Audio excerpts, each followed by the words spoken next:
work and they don't really know what's going on. They're just looking at the numbers. They're not really digging into you as a person. They do not deserve that nasty response that you really want to give them. You know what I mean?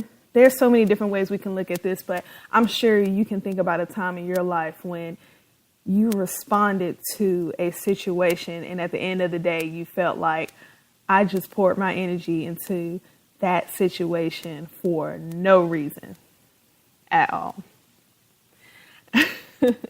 You know, I can think of so many times where I responded to something and I shouldn't have done it.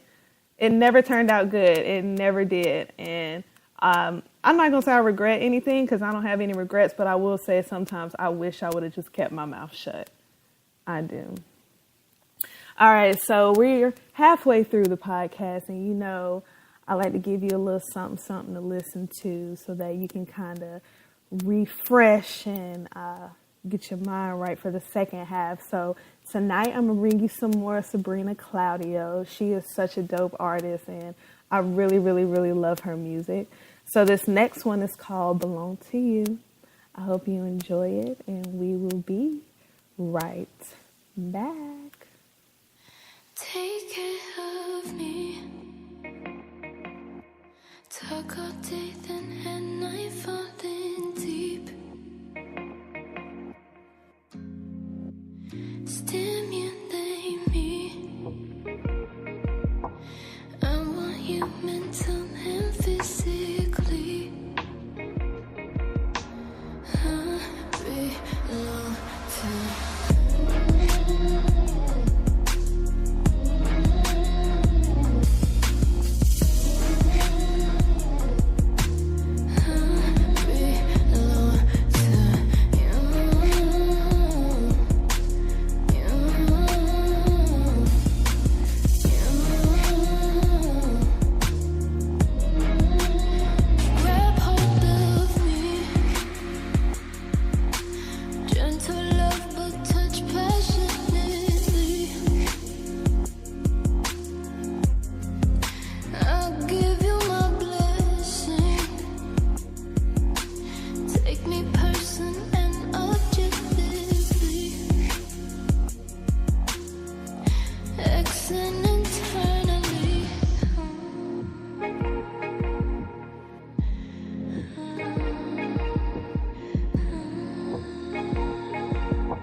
Y'all like that? I know you were vibing. I know you were. All right. We're going to get back into it. I'm sorry. I know that's Sabrina boy. She gets me every time, okay? But I'm going to give you a little bit more of her before I close out tonight. You know, I want to keep the good vibes going. All right, so jumping back into our conversation about that one piece of advice you never took. My boy Greg Buford, he commented on Facebook. Help yourself. Trying to fix everyone else out there while your pieces are just chipping away. Don't go without trying to help someone. Don't take away from helping someone. It's okay to help, but you gotta help yourself first. Amen. I completely agree with that.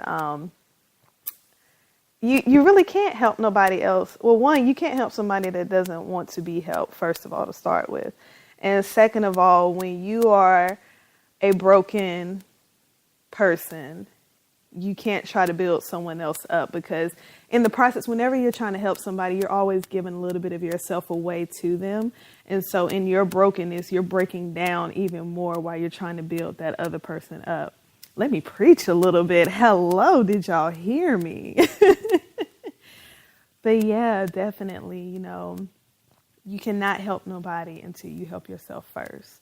If you are not whole first, you cannot pour into anybody else. That's relationships, friendships, children, family, any kind of connection that you have with anybody around you. You first have to help yourself before you can help anybody else. Can I get a amen? I don't want to get too deep into that one. I might save that for like a whole episode by itself. Next one I got from one of my Golden Delight sisters, Brandy White. She said, be as specific as possible with your prayers. Look, Sierra, I know y'all are familiar with Sierra, the singer, goodies. She said she prayed for Russell. And homegirl got everything that she prayed for. And, it's that meme going around like, I need to know the exact words of Sierra's prayer so I can get what she got. But listen, the power of the tongue, y'all, the power of the tongue. Anytime you speak life into something or put good vibes or good prayers or good thoughts into the universe, it comes back to you. I don't know how, some people say it's just karma, putting good karma out there, but prayers, when you speak life into yourself or be specific about what you want for your life and ask God to do it for you, he's going to do it. Now, you can't put a time limit on it because it's in his time. It's his will in his time. I don't want to get too spiritual out there, but definitely you have to be specific about your prayers and what you want for your life. Because if you're not specific and you don't know yourself exactly what you want, then God really can't create those opportunities or allow you to see those opportunities that he's creating for you, because you don't know exactly what you're looking for.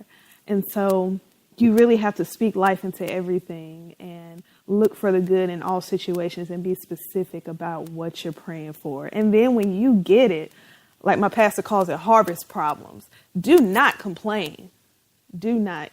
It's what you prayed for. I tell myself that all the time, especially when it comes to my job. I have a really hard job, but I prayed very hard for financial stability and a job that would provide that for me. So when my job gets hard, I have to remind myself, I prayed for this. I did, and it's here, and I will not sit here and talk bad about it and talk down on it when this was everything that I wanted. So yes, be specific with your prayers. The next one that I want to jump into, two of my band family said this, Aisha and Desiree, leave him. Both of them, literally, it just says, leave him, with 3 exclamation points. And then Desiree went on to say, trust your first instinct. I agree. I completely agree. I'm very candid about my life. I have no problem sharing things. I've been in several relationships where it dawned on me at a certain point in time, you need to leave him. And somebody would tell me, you need to leave him. And what did my dumb ass do? I stayed. And what did I end up getting? A broken heart. Sometimes a little bit more than a broken heart, There are worse things out there than a broken heart. It is. It's called abandonment. And that definitely happened to me with my daughter. And people told me, leave him. Leave him. You need better for yourself. And had I listened a lot sooner, a lot of the situations that I find myself in, I wouldn't have been in. I wouldn't. But if someone isn't good for you, usually other people can pick up on that before you can. So if someone is telling you, especially someone that you trust, like your best friend, your real best friend, not your fake best friend that's only there for, whatever reasons. But like your best friend, your parents, a close family member is telling you to leave someone, because this goes for men too. Leave her. But if they're telling you to leave someone, usually it's because they see something very bad there that you're not quite digging into. And so I really agree with that one. Take that advice the first time you hear it. Take it. And don't take it for granted. Please don't. The last one that I got from you guys, Brian Jordan said, "Don't be grown too fast." And that kind of goes back to enjoying your childhood. It's just, oh, one of my homeboys just put in the chat, "Can I get an amen?" Yes, amen. But yeah, going back to being too grown too fast, I think I want to take this more to a sexual side. If I can, may I? Yes, I may. Whenever we are engaging in intercourse with somebody, you are ultimately starting a soul tie with that person. And sometimes you can pull like a hit it and quit it, but either way, there is a soul tie. There is a connection that's being made whenever you take that next step with someone. And by us being too grown too fast and, doing those grown activities with people we should not be doing that with, we are ultimately setting ourselves up for a lot of hurt and something that we're not really ready for. I'm sure a lot of us can admit we've done that with people that we shouldn't have been doing that with at an age that we should not have been even thinking about that. And I feel like if sometimes we take a step back and go back to, like I said, just enjoying our childhood and our adolescence and our innocence like we really should have, then again, a lot of the heartache, a lot of the pain that we went through, cheating and stuff like that, a lot of that probably wouldn't have happened if we weren't trying to be grown and jumping into grown people actions. Because when you start those grown people actions, you have grown people problems. Hello? And I don't know about y'all, but I don't like grown people problems. Those problems are a lot harder to deal with than young people problems. So yes, I agree. Don't be too grown too fast. All right. So to wrap things up, I want to go with my top 5 pieces of advice that me personally, low love, that I wish I would have taken. And it's never too late to take this advice, people, but I'm still going to share with you some that I wish I would have taken a lot sooner. 1, when someone shows you their true colors, believe them. I'm going to say that one more time. When someone shows you their true colors, believe them.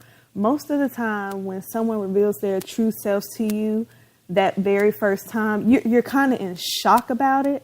So you're just kind of like, oh, well, they just had a moment. And then that behavior keeps happening and repeating itself. And next thing you know, you're like, damn, I didn't even know they were really like this. But it came to you one time before. You just chose to ignore it. So I'm going to say it again. When someone shows you their true colors, believe them. The next one, never fall in love with someone's potential. I think my best friend, Alexis, she was the one that really drilled this one into me. Because a lot of times, us as women, we get really excited about the potential we see in men. We know the type of man they can be. And so we try to push them to be that person when ultimately they're not there yet, or that's not who they want to be. So then we're forcing our perception of them onto them because that's who we want them to be. And we know they have the potential to be that person. So we fall in love with this potential. And you're like, well, yeah, he don't do this and that for me right now, but I know he can and he will eventually. Will he? Ask yourself that. Will he? Or is that just what you think is going to happen? Okay? Again, never fall in love with someone's potential.